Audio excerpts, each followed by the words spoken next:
ഊർജം. പ്രവൃത്തി ചെയ്യാനുള്ള കഴിവാണ് ഊർജം. ഊർജം അളക്കുന്നതിനുള്ള യൂണിറ്റ് ജൂൾ. ഭൂമിയിലെ എല്ലാ ഊർജത്തിന്റെയും ഉറവിടം സൂര്യനാണ്. ബയോഗ്യാസ്, സൗരോർജം, ജലശക്തി തുടങ്ങിയവ പുനഃസ്ഥാപിക്കാവുന്ന ഊർജ സ്രോതസ്സുകളാണ്. കൽക്കരി, പെട്രോളിയം, പ്രകൃതിവാതകം തുടങ്ങിയവ പുനഃസ്ഥാപിക്കാനാകാത്ത ഊർജ സ്രോതസ്സുകളാണ്. കൽക്കരി, പ്രകൃതിവാതകം, പെട്രോളിയം തുടങ്ങിയ ഇന്ധനങ്ങൾക്ക് ഊർജം ലഭിക്കുന്നത് സൂര്യനിൽ നിന്നാണ്. സൂര്യനിൽ നടക്കുന്ന ഊർജോൽപാദനത്തെക്കുറിച്ച് ശാസ്ത്രീയവും ആധികാരികവുമായ വിശദീകരണം ആദ്യമായി നൽകിയ ശാസ്ത്രജ്ഞനാണ് ഹാൻസ് ബേത്ത്. കൽക്കരി ഒരു ഫോസിൽ ഇന്ധനമാണ്. ഗതികോർജം. ഒരു വസ്തുവിന് അതിന്റെ ചലനം കൊണ്ട് ലഭ്യമാക്കാവുന്ന ഊർജമാണ് ഗതികോർജം. ഗതികോർജം കണക്കാക്കുന്നതിനുള്ള സമവാക്യം 2 mv². ഇവിടെ m വസ്തുവിന്റെ പിണ്ഡവും v വസ്തുവിന്റെ പ്രവേഗവുമാണ്. ചലിച്ചുകൊണ്ടിരിക്കുന്ന ഒരു വസ്തുവിന്റെ പ്രവേഗം ഇരട്ടിയായി വർദ്ധിപ്പിച്ചാൽ അതിന്റെ ഗതികോർജം 4 ഇരട്ടിയാകും. സ്ഥിതികോർജം. സ്ഥാനം കൊണ്ടോ സ്ട്രെയിൻ കൊണ്ടോ ഒരു വസ്തുവിന് ലഭ്യമാക്കുന്ന ഊർജമാണ് സ്ഥിതികോർജം. ഒരു വസ്തുവിനുണ്ടാകുന്ന സ്ഥിതികോർജം കണക്കാക്കുന്നതിനുള്ള വാക്യമാണ് mgh. ഇവിടെ m വസ്തുവിന്റെ പിണ്ഡവും g ഭൂഗുരുത്വം മൂലമുള്ള ത്വരണവും h ഉയരവുമാണ്.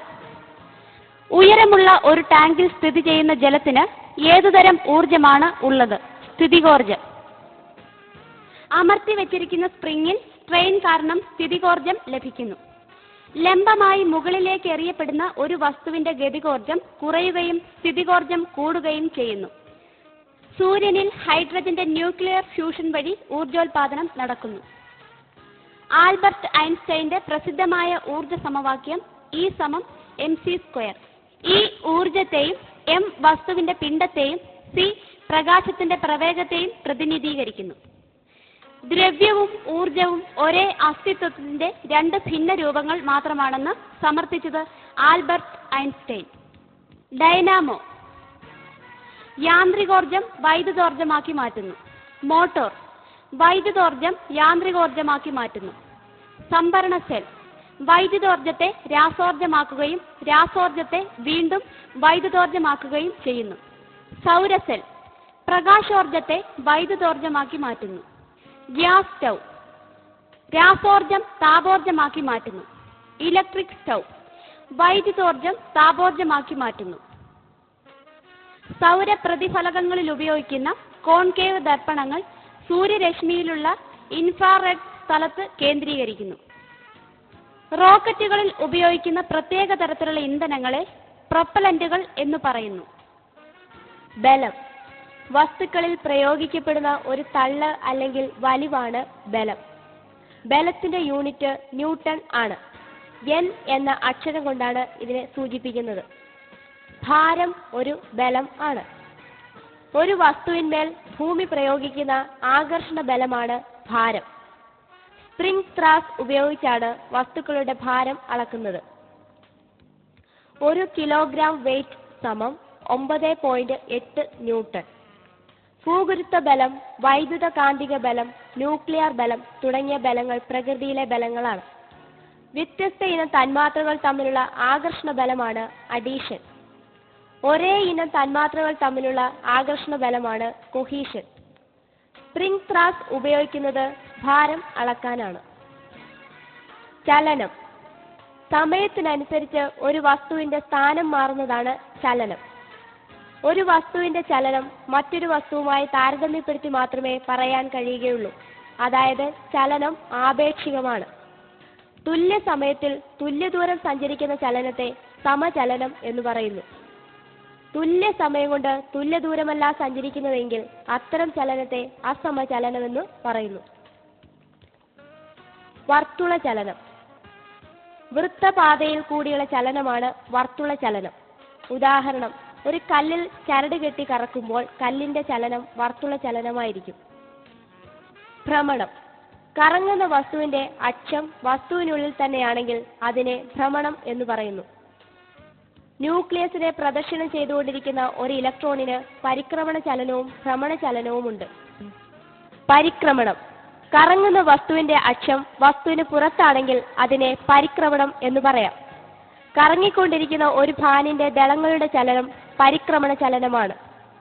സൂര്യനെ പ്രദക്ഷിണം ചെയ്തുകൊണ്ടുള്ള ഭൂമിയുടെ വാർഷിക ചലനം പരിക്രമണ ചലനത്തിന് ഉദാഹരണമാണ്. ക്രമാവർത്തന ചലനം.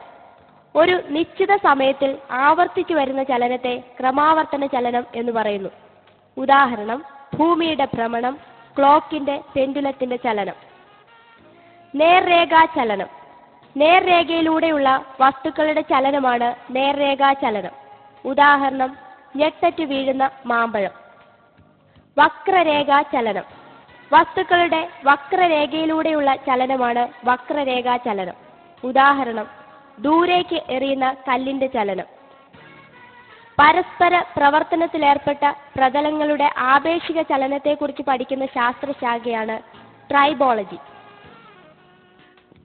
വേഗതയും പ്രവേഗവും. ഒരു വസ്തു യൂണിറ്റ് സമയത്തിൽ സഞ്ചരിക്കുന്ന ദൂരത്തെ അതിന്റെ വേഗത എന്ന് പറയുന്നു. വേഗത സമം സഞ്ചരിച്ച ദൂരം ബൈ സമയം. വേഗതയുടെ യൂണിറ്റ് km/h ആണ്. പ്രവേഗം. സമചലനത്തിലുള്ള ഒരു വസ്തുവിന് യൂണിറ്റ് സമയത്തിൽ ഒരു പ്രത്യേക ദിശയിൽ ഉണ്ടാകുന്ന സ്ഥാനാന്തരമാണ് പ്രവേഗം. പ്രവേഗം സമം സ്ഥാനാന്തരം ബൈ സമയം. വേഗതയുടെയും പ്രവേഗത്തിന്റെയും യൂണിറ്റ് ഒന്ന് തന്നെയാണ്.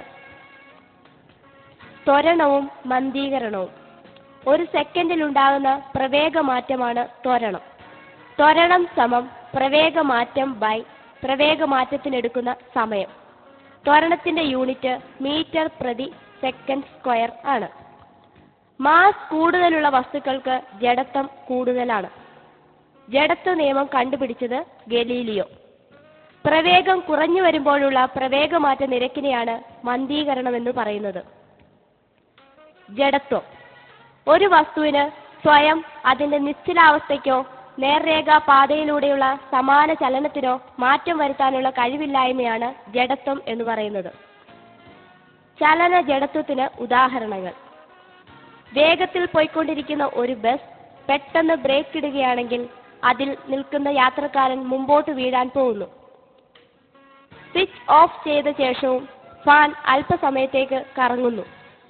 ലോങ് ജമ്പ് ചാടുന്ന കായിക താരങ്ങൾ ചാടുന്നതിന് മുൻപ് അല്പദൂരം ഓടുന്നു. നിശ്ചല ജഡത്വത്തിന് ഉദാഹരണങ്ങൾ.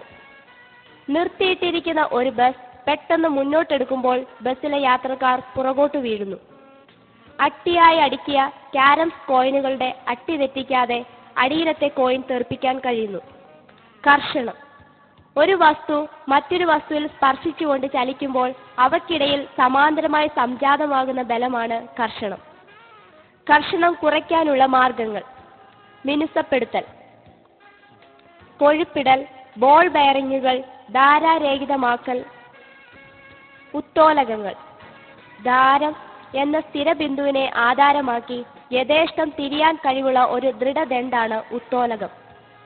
ഏതു വസ്തുവിലാണോ ബലം അനുഭവപ്പെടുന്നത് അതിനെ രോധം എന്നും പ്രയോഗിക്കപ്പെടുന്ന ബലത്തെ യത്നം എന്നും പറയുന്നു. യത്നത്തിനും രോധത്തിനും ഇടയിലാണ് ധാരം വരുന്നതെങ്കിൽ അതിനെ ഒന്നാം വർഗ ഉത്തോലകം എന്ന് പറയുന്നു. ഉദാഹരണം ത്രാസ്, കത്രിക, പ്ലേയേഴ്സ്. യത്നത്തിനും ധാരത്തിനുമിടയിലാണ് രോധം വരുന്നതെങ്കിൽ അതിനെ രണ്ടാം വർഗ ഉത്തോലകം എന്ന് പറയുന്നു. ഉദാഹരണം പാക്കുവെട്ടി, നാരങ്ങ ഞെക്കി. രോധത്തിനും ധാരത്തിനുമിടയിലാണ് യത്നം വരുന്നതെങ്കിൽ അത്തരം ഉത്തോലകങ്ങളെ മൂന്നാം വർഗ ഉത്തോലകങ്ങൾ എന്ന് പറയുന്നു. ഉദാഹരണം ചവണ, ഐസ് ടോങ്സ്. ഊഷ്മാവ്. വസ്തുവിന്റെ താപനിലയെ സൂചിപ്പിക്കുന്ന അളവാണ് ഊഷ്മാവ്. ഊഷ്മാവ് അളക്കാൻ സാധാരണയായി ഉപയോഗിക്കുന്ന തോതാണ് സെൽഷ്യസ് സ്കെയിൽ. കെൽവിൻ സ്കെയിലും ഫാരൻഹീറ്റ് സ്കെയിലും ഉപയോഗിക്കാറുണ്ട്. താപവും മർദ്ദവും. ഒരു വസ്തുവിലെ തന്മാത്രകളുടെ കമ്പന നിരക്കിലുള്ള വർധനവിനാൽ രൂപപ്പെടുന്ന ഒരു ഊർജ്ജ രൂപമാണ് താപം.